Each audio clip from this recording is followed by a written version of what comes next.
네 번째 재직의 목적, 우리 에베소서 4장 11절과 12절의 말씀 같이 읽어볼까요? 시작. 그가 혹은 사도로, 혹은 선지자로, 혹은 복음 전하는 자로, 혹은 목사와 교사로 주셨으니 이는 성도들을 온전케 하며 봉사일을 하게 하며 그리스도의 몸을 세우려 하심이라. 아멘. 앞에서 3과 때도 4과 때도 제가 언급을 했던 이야기인데 좀 이것을 문서로 정리를 좀 했어요. 재직을 세우는 목적 세 가지.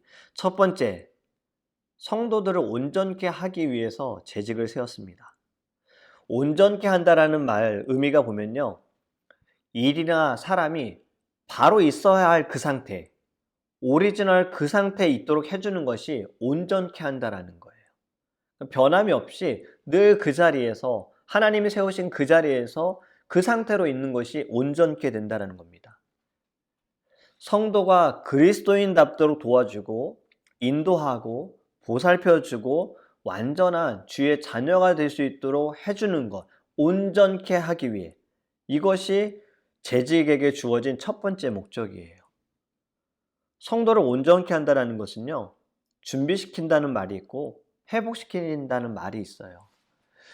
의학적인 용어로도 보면 이 부러진 뼈를 맞추거나 찢어진 그물을 수리할 때 온전케 한다는 단어를 쓰거든요. 이것을 성도들에게 대입을 해보면 상처받은 성도들을 꿰매주고 다시 그 뼈를 맞춰주고 그리고 찢어진 그물을 수리하는 것처럼 성도들을 다시 잘 말씀으로 기도로 그들을 수리하여서 준비케 하는 것, 이것이 우리 재직분들, 직분자들이 가져야 할 첫 번째 하나님이 세우신 목적, 성도를 온전케 하는 것입니다. 두 번째는요, 역시 아시죠 이제? 봉사의 일을 하기 위한 거예요. 재직은 직분을 맡은 것인데 직분이란 말 자체가 봉사라는 뜻을 포함하고 있어요. 교회 직분은 명예직이 아니라고 말씀을 드렸어요. 이 자리는 늘 봉사하고 섬기는 자리예요. 봉사는 설교나 교육의 이 말로서만의 봉사가 아니라요. 어려운 처지에 있는 사람들을 돌보아주고 그들에게 가까이 가고 그들을 안아주는 것이 진정한 섬김인 거예요. 그들을 위해 헌신하는 것. 그들을 위해서 내 시간도 드리고 내 물질도 드리는 것. 그렇기 때문에 직분을 받은 사람은요. 직분에 대한 투철한 소명의식이 있어야 합니다. 소명, 부르심. 하나님이 나를 부르신 것. 내게 이 한 자리 차지하기 위해 주신 것이 아니라 섬기도록, 주를 위해 섬기도록, 교회를 위해, 주의 종을 위해, 어려운 이들을 위해 섬기도록 주셨다라는 거예요. 우리 대부분 직분자들은 일을 잘해야 된다라는 생각을 하는데 정말 중요한 것은 하나님의 영광을 위하여서 합력하여 선을 이루는 것이 더 중요합니다. 일을 잘해서 좋은 결과를 얻는 것이 목적이 되어서는 안 되고요. 나의 섬기는 이 자리를 통하여 하나님이 영광 받으시고 하나님이 기뻐하신지를 보아야 하고 나의 자리를 통하여서 다른 모든 성도들이 그 어려움 가운데에도 그리스도의 빛을 볼 수 있느냐를 보셔야 하는 거예요. 이것이 두 번째 우리에게 주어진 목적입니다. 세 번째, 그리스도의 몸을 세우려 하심이라. 그리스도의 몸을 세우려 하기 위해 하나님께서 직분자를 세우신 거예요.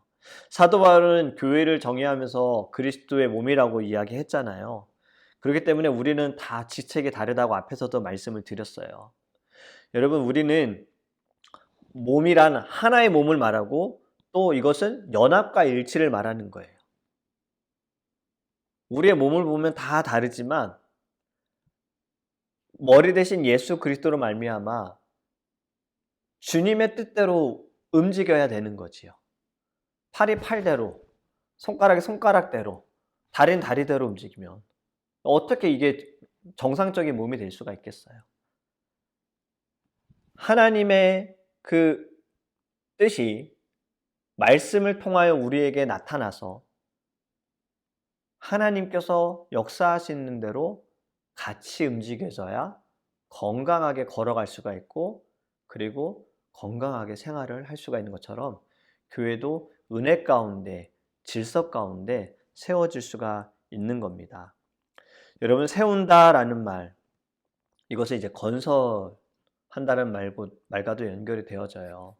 우리 교회 성도님들 중에 건축 쪽에서 일을 하시는 분들이 많이 계시는데, 저도 이 집을 짓는 걸 보니까 가장 많은 시간을 들이는 곳이 기초를 탄탄하게 하는 거더라고요. 교회가 든든하기 위해서는요, 교회가 바로 서기 위해서는요, 무엇보다 기초가 탄탄해야 해요. 성도님들이 신앙생활을 잘하기 위해서는 가장 중요한 것이 기초예요. 이 내용이 로마서 1장 15절에 보면요, 사도 바울이 로마 교회 성도들에게 이렇게 말씀합니다. 그러므로 나는 할 수 있는 대로 로마에 있는 너희에게도 복음 전하기를 원하노라. 아멘. 바울은 로마에 있는 너희에게 복음 전하기를 원한다 그랬어요. 그런데 여기서 보면 로마에 있는 너희는 누구를 가리킬까요? 로마에 믿지 않는 사람들, 그들에게 편지 써서 이야기하는 걸까요? 아닙니다. 로마 지역에 살고 있는 성도들에게 이야기하는 거예요. 로마에 있는 교회에서 예배하는 성도들에게 지금 이야기를 하고 있는 거예요. 그런데 로마 교회 성도들에게 지금 무엇을 전하기를 원한다 그랬어요? 복음이에요. 복음 전하기를 원한다고 말했어요. 좀 이상하지 않습니까? 로마에 있는 교회에서 예배를 드리는 분들은 이미 복음을 받은 자들이잖아요. 그 복음을 받았기 때문에 예배를 하고 있는데, 바울은 지금 이들에게 복음을 전하겠다 말하고 있어요. 예수님을 믿지 않는 사람들, 하나님을 믿지 않는 세상을 향하여서 말하는 것이 아니라 교회 성도들에게, 로마 교회 성도들에게 복음을 전하겠다. 왜 그럴까요? 그 이유는 간단합니다. 복음이 기초이기 때문이에요. 그래서 우리가 재직 훈련을 할 때에도 1과가 복음이었어요. 그리고 2과가 중심 세우기였어요. 복음, 중심 세우기 없이 3과 집사가 뭘 해야 돼, 4과 어떻게 해야 돼, 5과 교회, 5과 청지기, 여러분 다 부질없는 짓이에요. 무조건 반드시 복음이 먼저 기초가 있어야 합니다. 예수님께서 나를 위해 죽으셨고, 그분의 죽으심으로 내가 죄사함을 받았고, 나의 생명은 더 이상 내 것이 아니라 주님의 것이고, 나는 십자가의 길을 가겠습니다. 그리고 주님의 그 나라에 나의 소망을 두겠습니다. 라는 이 모든 것이 하나님의 은혜로 주어진 복음이 반드시 기초로 있어야 해요. 그리고 내 안의 중심도 예수가 되어야 합니다. 이 두 가지가 있어야 직분도, 재직도, 청지기도 다 감당할 수 있어요. 그래서 여러분, 교회에서는 반드시 이 기초가 잘 세워져 있어야 합니다. 앞에서 건축 이야기 잠깐 했잖아요. 땅을 다지는데 시간이 굉장히 오래 걸리는 이유는, 땅을 대충 다지고 기둥 세우고 외벽 붙이고 실내 인테리어 예쁘게 해도 아무 소용 없잖아요. 무너집니다. 금방 쓰러질 수밖에 없는 거예요. 성경에서 그걸 뭐라고 말합니까? 모래 위에 짓는 집이라 그러잖아요. 여러분, 우리는 반석 위에 집을 지어야 합니다. 말씀 위에, 복음 위에 여러분도 우리의 신앙을 세우기를 원합니다. 한 가지 더 생각해 볼 것이 있어요. 기초는, 건축물에서 기초, 여러분 보이나요? 여러분들이 지금 사는 집 처음에 시작이 됐던 기초 보입니까? 바닥 다져놓은 거 안 보이죠? 왜냐면 지금 카펫이든 마루든 무언가를 깔아 놓았죠. 뼈대 기둥 안 보이죠? 여러분, 그렇지만 기초가 너무 중요하다는 것을 알고 있어요. 이것을 우리 직분, 재직분들에게 적용을 좀 시켜볼게요. 건강한 교회를 세우기 위해서 하나님께서 튼튼한 기반으로 저와 여러분들을 부르신 거예요. 그런데 여러분, 드러나지 않는 곳에서 그리스도의 몸을 굳건히 지탱하는 중요한 역할도 우리가 하는 것입니다. 보여지지 않는 곳에서 그 기초를 우리가 단단히 세울 때 교회는 굳건하게 세워져 갈 수가 있다라는 거예요. 여러분, 교회는 그리스도의 몸이라고 말씀을 드렸어요. 그렇기 때문에 직분을 받은 우리들은요, 교회를 무너뜨리는 자리가 아니라 교회의 발전을 위하여, 성도를 온전케 하기 위하여 헌신적으로 봉사함으로써 그리스도의 몸을, 교회를 굳건하게 세워가야 합니다. 이것이 재직을 세우는 목적입니다. 다음 재직의 자세에 대한 이야기를 같이 우리 나눠보도록 하겠습니다. 여기 31페이지 있는 글을 제가 읽어드릴게요. 재직의 사명을 받은 자들이 갖춰야 할 자세는 청지기적 정신입니다. 개인 생활이나 교회 생활에서 맡겨진 직책을 잘 감당하려면 청지기직에 대한 철저한 정신이 요구됩니다. 청지기는 하나님을 향한 사랑의 정신과 하나님의 요구에 대한 순종의 정신입니다. 신실한 청지기는 내 자신이 나의 것이 아니라 나를 위해 자신을 내어주신 예수 그리스도께 속한 것임을 아는 자입니다. 네. 여러분, 지금 여러분들의 삶의 주인은 여러분들 자신입니까? 아니면 예수 그리스도이십니까? 한번 생각해 보시기 바랍니다. 정말 내 삶의 주인이 나인지 예수님인지, 예수를 따라가는 삶인지 나를 위한 삶인지를 한번 생각해 보시고요. 지금 있는 청직이 나를 위한 것이 아니라 예수 그리스도께 속해 있기 때문에 주님을 위한 것이 청직이다. 그래서 재직은 바로 청직입니다. 청직이. 여러분, 청직의 원리 같이 한번 볼까요? 창세기 1장 1절 다 아시죠? 같이 우리 암송해 볼까요? 시작. 태초에 하나님이 천지를 창조하시니라. 아멘. 여러분, 청지기직에 대한 성경의 가르침을 살펴보려면 창세기 1장 1절에서부터 시작이 되어야 해요. 하나님께서 이 세상을 창조하셨다. 창조주이신 하나님은 이 모든 만물에 대한 절대적인 소유권을 가지고 있어요. 이것을 믿지 못하고 이해하지 못한다면 첫 단추 끼울 수 없습니다. 만약에 이것을 이해하지 못하면서 단추를 끼운다면 첫 단추부터 잘못 끼운 거예요. 먼저 이 말씀이 믿어야 해요. 하나님이 계셨어요. 이 모든 세상이 있기 전에도 하나님은 계셨어요. 하나님께서 그 흑암 가운데 이 세상을 창조하신 거예요. 여러분, 이것을 믿으셔야 해요. 그렇기 때문에 청지기의 이 원리, 여러분, 첫 번째는요, 하나님은 우리의 주인이 되신다는 겁니다. 인간을 청지기로 이해하려면 하나님이 나의 주인이십니다 고백하셔야 해요. 청지기에게 주인이 없다면 청지기 될 수가 없어요. 주인의 뜻대로, 주인이 말씀한 대로 행동하는 자가 청지기라 그랬잖아요. 주인 없는 청지기는 존재할 수가 없거든요. 하나님께서는 이 세계와 인간을 창조하셨고 섭리하셨어요. 그렇기 때문에 하나님께서 이 모든 만물의 주인이시고 저와 여러분의 주인이십니다.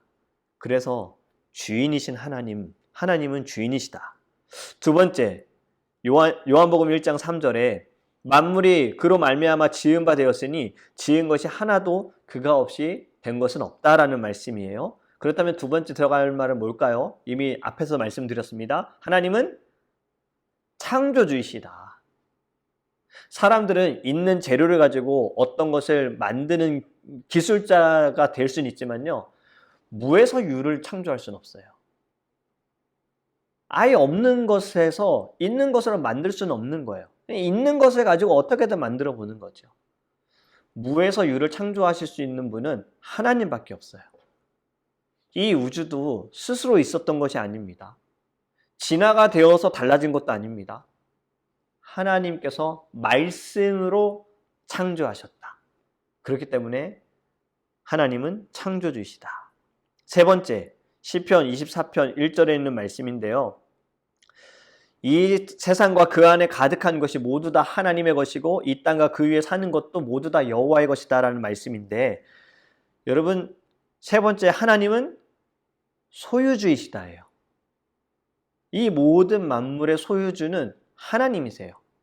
우리 눈에 보이는 나무들, 아름다운 자연들, 구름, 산, 바다, 강, 모든 것 다.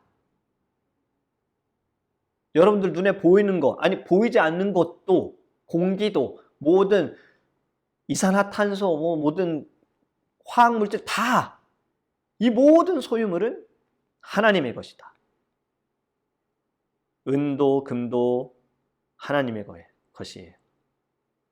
지하 자원도 하나님의 것이에요. 여러분, 주인이 청지기에게 셈을 하는 때가 옵니다. 우린 신약 성경에서도 예수님의 비유로 말씀을 잘 알고 있죠. 종의 비유. 주인이 돌아와서 셈을 하는 때가 있어요. 하나님께서 자기의 것을 되찾는 그날 심판의 날은 반드시 옵니다.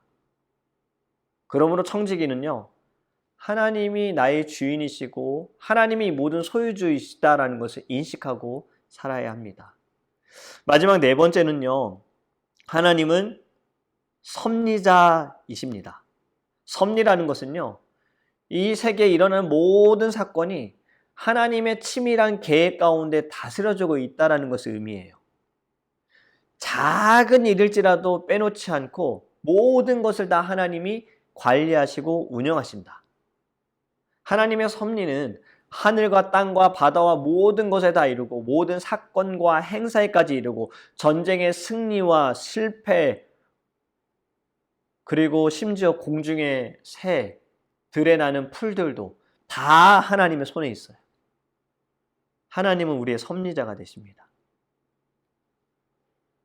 여러분, 지금 이 내용들을 정리해보면 이런 이야기죠. 청지기직에 대한 성경적 원리는 바로 하나님과 사람의 관계를 규정해 주는 거예요.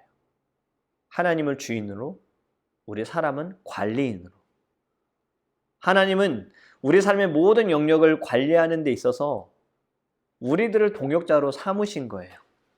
사도 바울이 이 점을 가장 잘 표현했거든요. 그것이 고린도전서 3장 9절 32페이지에 있는 말씀인데 우리 같이 읽겠습니다. 시작. 우리는 하나님의 동역자들이요 너희는 하나님의 밭이요 하나님의 집이니라. 아멘. 여기 있는 글을 읽어보면요, 이 개념에서 시작하면 우리는 올바른 시각을 가지고 우리의 소유물뿐만 아니라 더 중요한 인간의 생명까지도 바르게 평가할 수 있게 됩니다. 다시 말하면 청지기직은 하나님께서 우리를 이 세상에 살게 하신 목적을 규정해 줍니다. 우리는 하나님께서 주신 기회로 하나님의 전 세계적이고 영원한 구원 사역에 동참할 수 있게 되었습니다. 여러분, 청지기직은 하나님이 우리에게서 무언가를 빼앗아 가신다라는 것이 아닙니다. 오히려 하나님의 것을 우리들에게 맡겨주심을 통해서 하나님께서 우리를 풍요롭게 하시는 거예요. 선물을 주신 거예요. 하나님의 것에서 우리가 살 수 있도록 하나님께서 은혜를 베풀어 주신 거지요. 그래서 여기 또 세 가지로 좀 보면요. 청지기는 어떤 사람이냐? 첫 번째는 모든 것을 맡은 자들입니다. 이 세상을 창조하신 하나님께서 사람을 만드시고 아담을 만드시고 아담에게 모든 것을 맡기셨어요. 너는 다스려라, 지키게 해라. 그것이 아담에게 주어진 일이었지요. 관리하고 보호하는 것. 위탁받은 청지기는요, 주인이 언젠가는 회수할 수 있다는 것을 반드시 알아야 합니다. 그래서 위탁받은 것들은 주인이신 하나님의 필요에 따라 언제든지 다시 하나님께서 가져가실 수 있고, 또 필요에 맡겼던 것이기 때문에 필요에 따라 다시 찾아가는 것은 당연한 거예요. 그렇게 우리는 청지기의 사명 잘 감당해야 해요. 모든 것을 맡은 자. 두 번째는 맡은 것을 보관하는 사람입니다. 청지기는 맡은 것의 보관자이다. 하나님의 것이라 그랬어요. 이 모든 것은 하나님께서 우리들에게 맡겨주신 거예요. 그럼 우리 이것을 잘 보관하고 있어야 돼요. 내 것이라는 주장은 있을 수가 없습니다. 그리고 소홀히 할 수도 없는 거예요. 하나님의 것이기 때문에. 세 번째는 청지기는 맡은 것의 관리자이다. 주인의 것을 관리하고 있다고 인식을 해야 합니다. 그래야지만 나쁜 마음을 버릴 수 있어요. 욕심도 버릴 수가 있는 거예요. 자기 소유가 아니라는 것을 인식하면 자기 마음대로 할 수가 없어요. 주인의 것을 관리하는 청지기는 주인이 원하는 대로, 주인이 뜻하는 대로 목적과 그 방침에 따라서 일을 합니다. 자기 마음대로 남용해서도 안 되죠. 맡은 것을 잘 관리하는 사람. 그래서 청지기는 책임감이 있어야 해요. 하나님으로부터 신임을 받아서 이 모든 것을 맡겨주셨기 때문에. 그래서 이렇게 세 가지로 정리가 됩니다. 첫 번째는 청지기는 모든 것을 맡은 자이고, 두 번째는 청지기는 맡은 것을 보관하는 자이고, 세 번째는 청지기는 맡은 것의 관리자이다. 네, 이제 우리 청지기의 자세에 대해서 공부하려고 합니다. 5가지 자세인데요. 신앙적 자세는 3과에서 다뤘었어요. 역시 기억 안 나시면 3과를 꼭 다시 보시기 바라고요. 오늘은 정신적 자세, 헌신적 자세, 헌금적 자세, 충성된 자세, 이렇게 4가지를 좀 다뤄보도록 하겠습니다. 먼저 정신적 자세. 첫 번째는요, 감사의 정신이 있어야 합니다. 청지기직은 하나님의 사랑에 대한 감사의 표현으로 시작이 되어야 해요. 우리가 하나님께 예배하는 것도 역시 감사함으로 나아가는 것이고, 기도도 감사함으로 아뢰라고 하셨어요. 우리를 죄에서 구원하여 주셨고, 우리를 자녀 삼아 주셨고, 우리에게 귀한 직분을 주신 것, 우리가 잘해서도 아니고 잘나서도 아니고 하나님의 은혜로 주어진 것이기 때문에 늘 감사한 마음으로 우리는 이 사명을 감당해야 합니다. 고린도전서 4장 17절 말씀에 보면 네게 있는 것들 중에 받지 아니한 것이 무엇이냐라는 말씀이 있어요. 그리고 야고보서 1장 17절에 네 모든 은사는 하나님께로부터 왔으니, 우리가 가지고 있는 모든 것들 다 하나님이 주셨어요. 가지고 있는 재능들 하나님이 주셨어요. 은사 하나님으로부터 온 거예요. 그렇기 때문에 감사하는 마음으로 우리는 하나님을 위해서 헌신해야 합니다. 그래서 첫 번째는 감사의 정신이 있어야 하고요. 두 번째로 우리가 가져야 할 것은 사랑의 정신이 있어야 합니다. 얼마 전에 주일 예배 말씀도 우리 나눴지요. Love first. 사랑 먼저. 사랑 없이 예배할 수 없고, 사랑 없이 봉사할 수 없고, 사랑 없이 섬길 수 없어요. 사랑이 있어야 하는 거예요. 한국 교회의 잘못된 사상은 맡은 자와 맡긴 자의 관계라는 생각 때문이에요. 맡은 자는 목사고 맡긴 자는 장로라는 생각, 목사는 주인이고 장로와 교회는 심부름꾼이라는 생각, 이거 다 잘못된 거예요. 교회 주인은 누구십니까? 하나님이세요. 교회 직분은 모두 하나님과 교회의 봉사자일 뿐 아니라 명예나 권력에 작은 것 하나도 없이 하나님께서 택하신 분들이 이 모든 직분을 감당하는 거예요. 청지기는 하나님과 교회를 사랑으로 맡은 자들이어야 합니다. 주인과 청지기의 관계는 주인과 종으로 우리가 생각할 때 지배자, 피지배자, 갑, 을 이렇게 생각할 수 있지만 이건 세상적인 계산이고요. 하나님께서는 늘 사랑의 관계로 보세요. 하나님께서 우리를 먼저 사랑하셨고 우리도 그 사랑을 받아서 청지기로서 하나님을 사랑하고 교회와 교인을 사랑해야 합니다. 그래서 사랑의 정신이 있어야 해요. 세 번째는 충성의 정신이 있어야 합니다. 진실하고 충성된 청지기는 주인만을 위해서 일합니다. 맡겨주신 주인을 위해 일한다. 이 정신이 없이는요, 충성된 청지기가 될 수가 없어요. 주인이 엄연히 있기 때문에 위탁받은 것을 자기 마음대로 사용할 수 없는데 이것을 자기 마음대로 한다면 이미 충성을 저버린 것이죠. 주인의 것을 관리하는 청지기는 주인의 뜻을 따라 주인을 위해 일해야 하는 거예요. 이것이 충성입니다. 그렇기 때문에 이 세 가지가 있어야 해요. 다시 한번 정리해 볼까요? 감사의 정신이 있어야 하고, 사랑의 정신이 있어야 하고, 충성의 정신이 있어야 한다. 자, 그 다음은 헌신적 자세입니다. 로마서 12장 1절과 2절에 있는 말씀을 바탕으로 보면요. 어떠한 자세가 첫 번째로 있어야 하느냐? 희생을 각오하는 마음의 자세가 있어야 해요. 내 자신을 희생할 수 있는 마음. 마태복음 5장 13절에 보면은 너희는 세상의 소금이니 소금이 만일 그 맛을 잃으면 무엇으로 짜게 하리요? 후에는 아무 쓸데없어 다만 밖에 버리어 사람에게 밟힐 뿐이니라. 소금은 녹아져야지만 그 맛을 낼 수가 있어요. 소금이 그 상태로 있으면 소금의 짠맛을 낼 수가 없습니다. 재직은 제자의 발을 씻기는 희생과 사랑의 정신이 없이는 감당할 수 없는 직책이에요. 그렇기 때문에 우리는 살아도 주를 위하여 죽어도 주를 위하여 죽나니 그러므로 사나 죽으나 우리는 주님의 것입니다 라는 고백으로 예수를 위해 아낌없는 희생자가 되어야 해요. 헌신자가 되어야 해요. 몸도 헌신하고 마음도 헌신하고 물질도 헌신하고 시간도 헌신하고 온 정성을 다해서 하나님과 교회를 섬기는 마음, 이것이 있어야 합니다. 그를 위해 첫 번째는 최선을 다해야 합니다. 바울은 공회에서 신문을 받을 때요, 오늘날까지 내가 범사의 양심을 따라 하나님을 섬겼노라 라고 고백을 했어요. 그는 최선을 다한 전도자였습니다.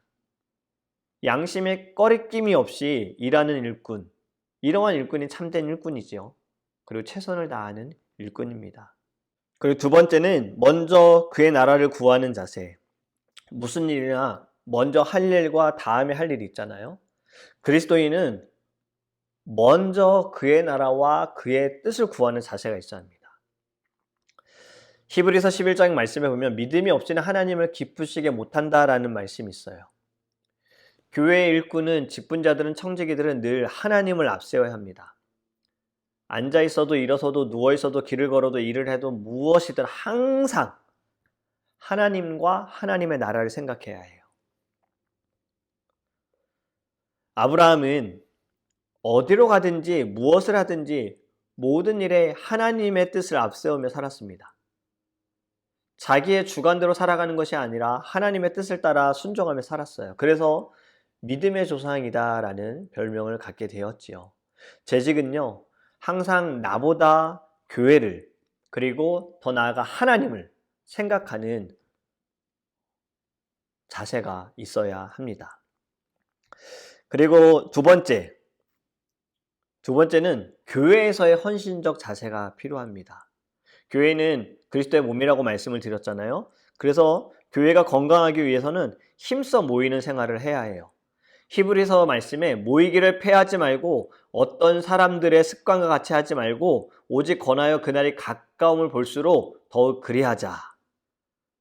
재직의 교회를 위한 헌신적 자세는요, 예배 때마다 모든 예배, 모든 기도에 열심히 참석해야 합니다. 작은 등불의 사명을 가지고 참석해야 해요. 그리고 예배 시간보다 일찍 오셔야 해요. 다른 교인들보다 더 일찍 오셔야 해요. 모범을 보이셔야 하는 거예요.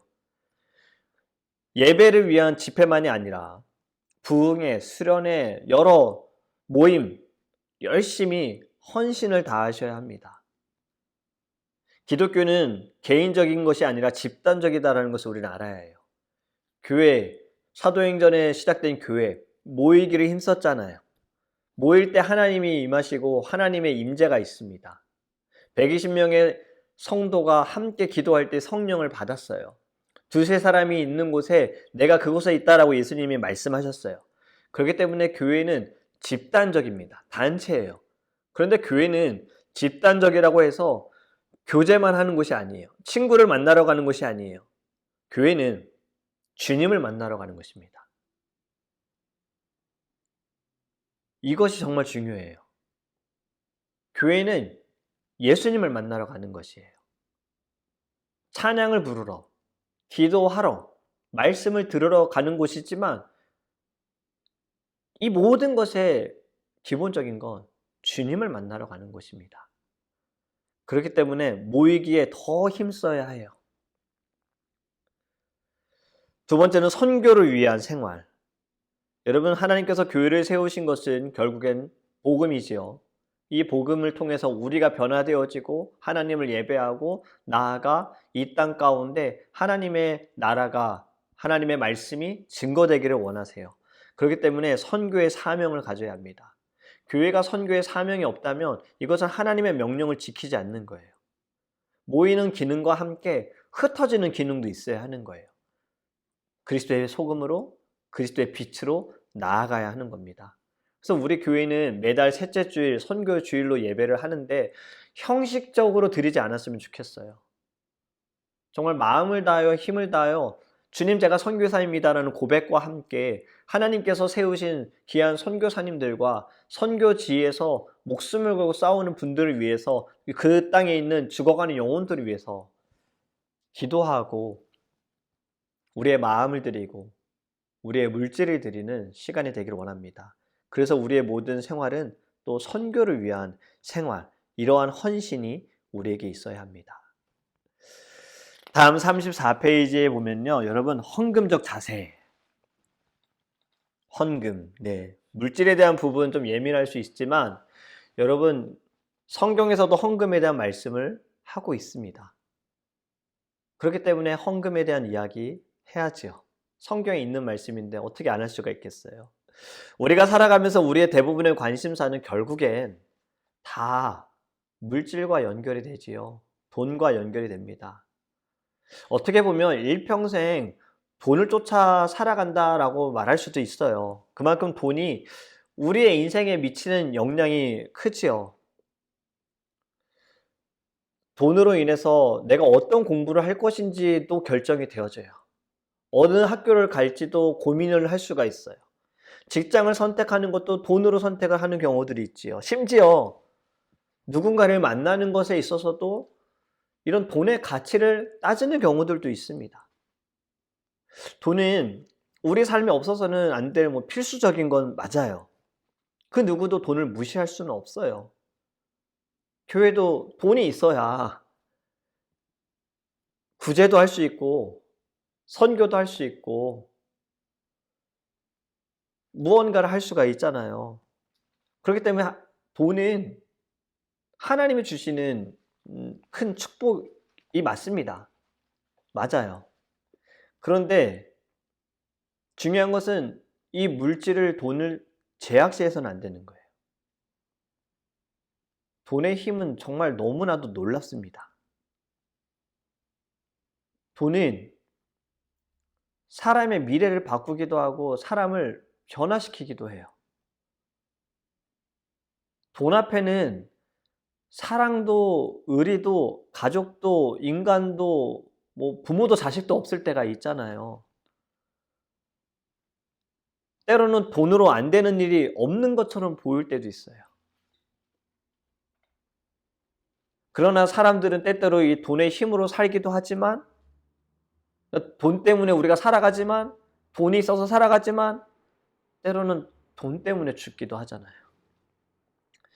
이 돈을 바다와 배로 비유하는 글을 본 적이 있어요. 배는 물에 떠 있어야지만 항해를 할 수 있어요. 그런데 이 물이 배를 덮칠 때는 결국엔 물 때문에 파손이 되어져. 마찬가지인 거예요. 돈이 있으면 복이 되기도 하지만 돈이 어려워지는 순간에 재앙이 될 수도 있다는 거예요. 그래서 정말 중요한 것은 돈을 잘 다스릴 줄 알아야 우리가 돈에게 끌려다니지 않고 돈을 잘 활용할 수가 있는 것 같아요. 하나님의 법칙에 따라 돈을 다스리면 돈이 우리에게 기쁨과 행복을 주지만 우리가 돈을 쫓아가고 돈에게 다스림을 받으면 고통과 어려움은 지속됩니다. 끝나지 않을 거예요. 성경은 돈에 대해서 청지기적인 의식을 가지라고 가르칩니다. 주인을 대신하여 주인의 권리를 가지고 이 모든 소유를 관리하는 것이 청지기라 그랬잖아요. 이것을 돈과 연결이 되어지면 결국엔 자기의 뜻대로 이 돈을 사용할 것이 아니라 하나님의 뜻대로 이것을 사용해야 한다. 하나님을 위해서. 그래서 어떤 의식이 필요하냐면 오늘 지금 내가 가지고 있는 모든 재산은, 물질은 내 것이 아니다라는 거예요. 하나님께서 하나님의 뜻대로 사용하시도록 우리에게 맡겨주신 것이다. 그리고 이 물질을 사용할 수 있는 권한도 우리에게 주셨다. 오늘 이 물질에 대한 가장 큰 문제는 내가 주인이 되어서 내 뜻대로 사용하기 때문에 문제가 되어지는 것이다. 여러분, 결국에 하나님은 이런 사람들에게는 물질을 맡기지 않으십니다. 그리고 만약에 이런 사람들에게 물질이 맡겨진다면 주를 위해서 쓰지 않는데 돈이 많다? 이거 정말 큰 문제가 되겠죠. 잘못된 길로 가는 지름길이니까요.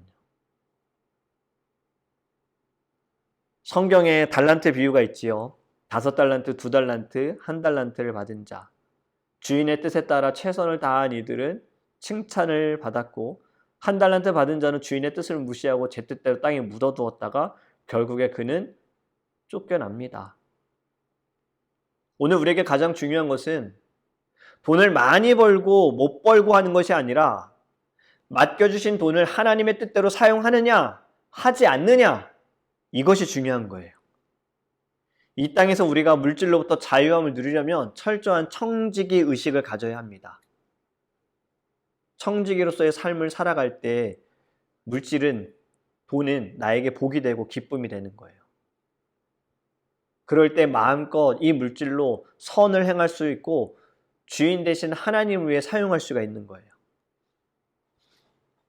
여러분, 그렇기 때문에 우리가 하나님께 드리는 헌금, 이것을 물질로만 보지 않으셨으면 좋겠어요. 하나님께서 돈이 필요해서 여러분들에게 헌금하라고 하시는 거 아닙니다.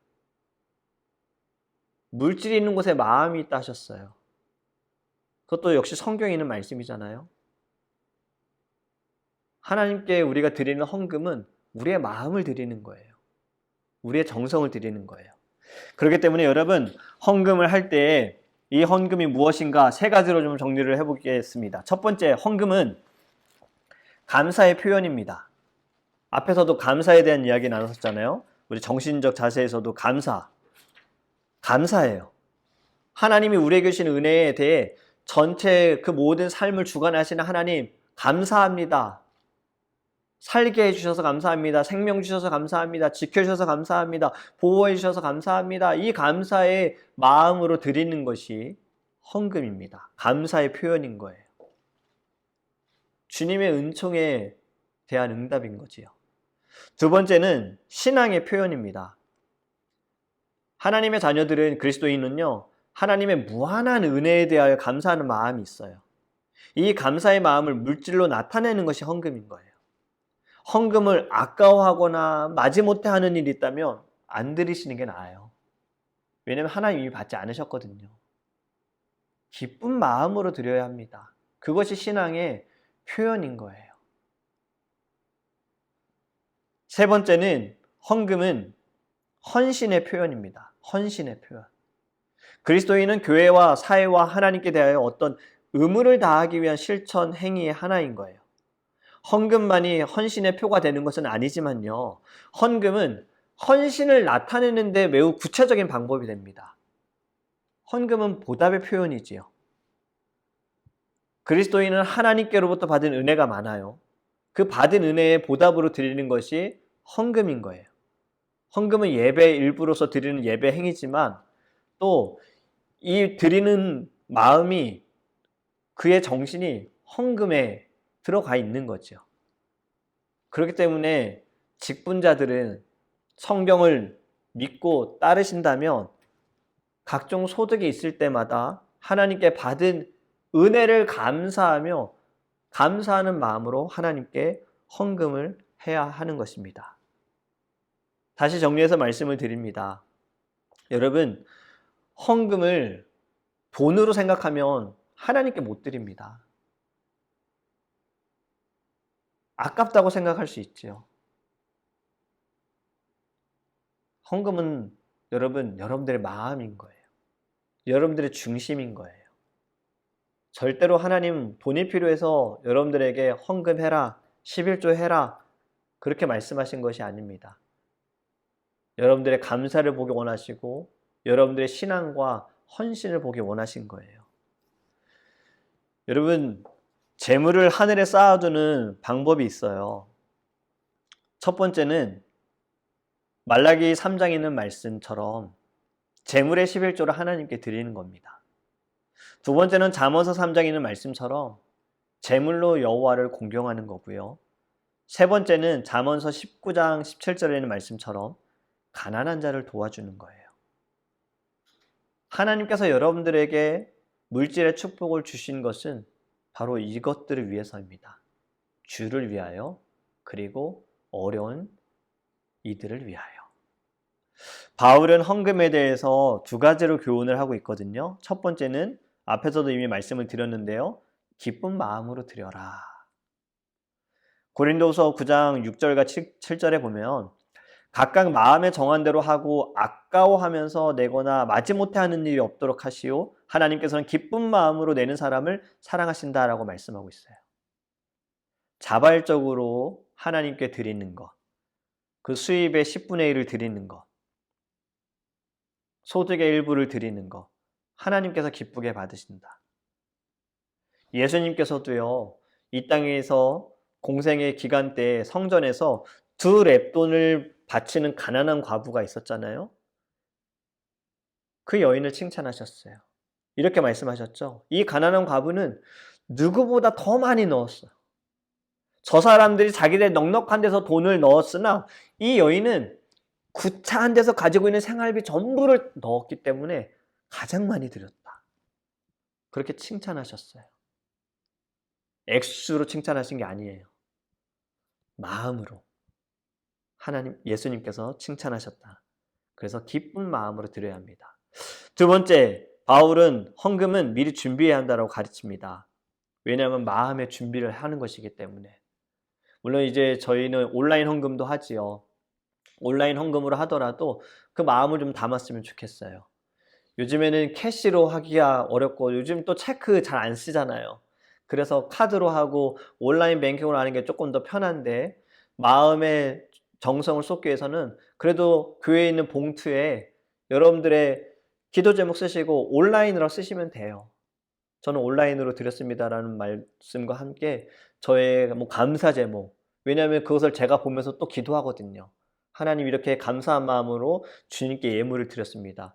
이 성도님에게는 이러한 기도의 제목이 있습니다. 주님, 함께 기도합니다. 주님께서 들어주시옵소서라는 기도를 제가 같이 하고 있거든요. 그래서 여러분들 헌금은 미리 준비하셔야 합니다. 옛날 성도님들은 이제 캐시밖에 없을 때 구겨진 돈을 하나님께 예물 드리는 것 또한 죄라고 생각을 하셨어요. 그래서 캐시를 두고 그 위에 손수건을 깔고 다림질 하시고 빳빳하게 만드셔서 그것을 봉투에 넣으시고 접으시고 쓰셔서 하나님께 드리셨죠. 어떤 성도님들은 성경책에 항상 봉투가 준비가 되어 있었어요. 하나님께 예물을 드리기 위해. 신방을 하더라도 신방 헌금도 드리고 모든 예배에 다 하나님께 예물을 드렸 성도님들도 계셨지요. 그분들이 넉넉하기 때문에 드렸을까요? 마음을 드린 겁니다. 하나님께 감사의 마음을 드린 거예요. 그렇기 때문에 여러분, 헌금을 드리는 마음, 우리는 이제 더 이상 헌금을 물질로 돈으로 보시지 마시고요. 여러분들의 마음으로 보시기를 원합니다. 자, 이제 다음은 마지막입니다. 충성된 자세. 고린도전서 4장 1절과 2절 말씀에 보면요. 사람이 마땅히 우리를 그리스도의 일꾼이요 하나님의 비밀을 맡은 자로 여길지어다. 그리고 맡은 자들에게 구할 것은 충성이니라. 아멘. 주인이 관리에게 요구하는 것은 오직 충성입니다. 충성하지 않는 청지기, 놀고 먹는 청지기, 칭찬받을 수 없고 덕이 될 수가 없어요. 교회 일꾼으로 세워진 직분자들, 재직들은요, 하나님께서 요구하시는 것이 충성이에요. 전에도 잠시 말씀드렸죠. 로마 바티칸. 왜 스위스 군인들을 쓰는가? 아주 오래전 역사로 볼 때 프랑스에서 혁명이 일어났었잖아요. 그때 다 도망갔어요. 군인들 다 도망갔어요. 그런데 그때 온 용병들, 스위스 용병들 끝까지 자신들이 목숨을 걸고 싸웠어요. 물론 다 죽었지요. 그런데 그 모습이 로마에 있는 바티칸 교황, 그들에게 이것이 너무나도 감명이 되어서 지금도 로마 사람들, 로마 군인들을 쓰지 않고 스위스 용병들을 쓰고 있다라는 이야기를 들었어요. 무엇 때문에 그렇습니까? 충성이죠. 하나님께서도 충성을 원하십니다. 그래서 충성된 자세 첫 번째는 작은 일에 충성해야 한다. 누가복음 19장 17절에 보면 주인이 이르되 잘하였다 착한 종이여 네가 지극히 작은 것에 충성하니 이제 너가 10고을 건세를 차지해라 라고 말씀하고 있어요. 작은 일에 충성하였다. 달란트 비유 때도 말씀하셨죠. 작은 일에 충성하였다라고 칭찬하셨어요. 작은 일에 충성하는 일꾼이 하나님의 사업에 이익을 남기는 자가 된다는 교훈이 있는데요. 우리는 작은 일에 충성을 하지 못하면 큰 일도 충성을 다할 수가 없다는 거예요. 그래서 하나님께서는 작은 일에 충성하기를 원하세요. 두 번째, 어떻게 충성해야 하는가? 은혜라는 심정으로 충성해야 한다. 모든 것이 하나님의 은혜이다. 무언가를 바라고 충성을 하는 것이 이 세상의 모습이라면 우리가 하나님께 충성하는 것은 이미 받은 것에 대해 감사함으로 충성을 하는 거지요. 하나님의 은혜입니다. 하나님의 사랑에 빚을 졌습니다. 이러한 마음으로 충성을 하는 겁니다. 세 번째, 성령의 은사를 따라 충성해야 합니다. 하나님은 예수 그리스도를 통해서 이 교회라는 몸을 주셨어요. 성령을 따라 각각 우리에게 은사를 주셨잖아요. 이 은사를 감당함에 있어서 우리가 성령으로 하나가 되어져야 하는 거예요.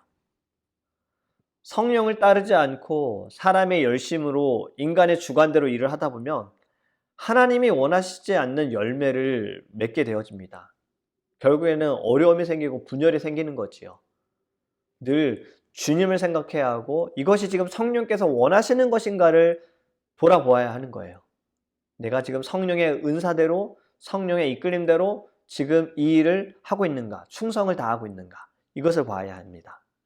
네 번째, 어떻게 충성해야 하는가? 섬기는 자세로 충성을 해야 한다. 예수님께서도 이렇게 말씀하셨죠. 인자가 온 것은 섬김을 받으려 함이 아니라 도리어 섬기려 하고 자기의 목숨을 많은 사람의 대속물로 주려 함이니라. 아멘. 주님도 섬기러 오셨습니다. 우리도 섬기는 자세로 충성을 다해야 합니다. 그 다음 다섯 번째는요. 맡은 일에 충성을 다해야 해요. 우리에게 주어진 일에 최선을 다해야 해요. 어떤 것이 큰 일이고 어떤 것이 작은 일일까요? 앞에서 드러난 일이 큰 일이고 드러나지 않는 일은 작은 일일까요? 아닙니다. 여러분 하나님이 보실 때에는 모두 다 큰 일입니다. 다 같은 일입니다. 주어진 모든 일에 열심을 다할 때에 충성을 다할 때에 하나님께서 기뻐하시고 건강한 교회가 될 수 있는 거예요. 그리고 F 여섯 번째죠. 여섯 번째는 어떻게 충성해야 하는가? 전도로 충성해야 합니다. 예수님께서 이 땅에 오신 목적은 결국엔 영혼 구원입니다. 죽은 자를 살리시기 위하여 죄 가운데 죽어가는 영혼들을 살리시게 오셨어요. 그리고 그 사명을 우리에게 주셨습니다. 우리가 해야 할 것은 결국엔 전도예요. 복음을 전해야 하는 거예요. 하나님의 말씀을 나눠야 하는 거예요. 죽어가는 영혼들을 살려야 하는 거예요. 한 영혼을 귀하게 여기는 거예요. 잃어버린 양 한 마리 찾아야 하는 거예요. 이것이 우리가 가져야 할 사명. 그래서 전도로 충성해야 한다. 마지막은 무엇으로 충성을 해야 할까요? 기도로 충성해야 합니다. 기도 없이는 아무것도 할 수 없습니다. 기도가 멈추면 우리의 영적인 호흡도 멈추는 겁니다. 아무리 바빠도 기도해야 합니다. 교회 일 머리로 하는 거 아닙니다. 무릎으로 해야 해요. 기도해야 하는 거예요. 제가 존경하는 정필도 목사님도 그렇게 말씀하셨어요. 교회 개척에 대해서 제가 한번 말씀을 드려본 적이 있었거든요. 무릎으로 하시라고 하더라고요. 무릎으로 사역하라고. 사람이 하면 한계가 있다고. 되는 일도 되지 않는다고. 되는 것도 되는 거 아니라고. 무릎으로 해야 열매가 있고 하나님이 역사하시고 하나님이 나타내신다는 겁니다. 여러분, 우리 모두는 다 기도로 하나님께 나아가기 원해요.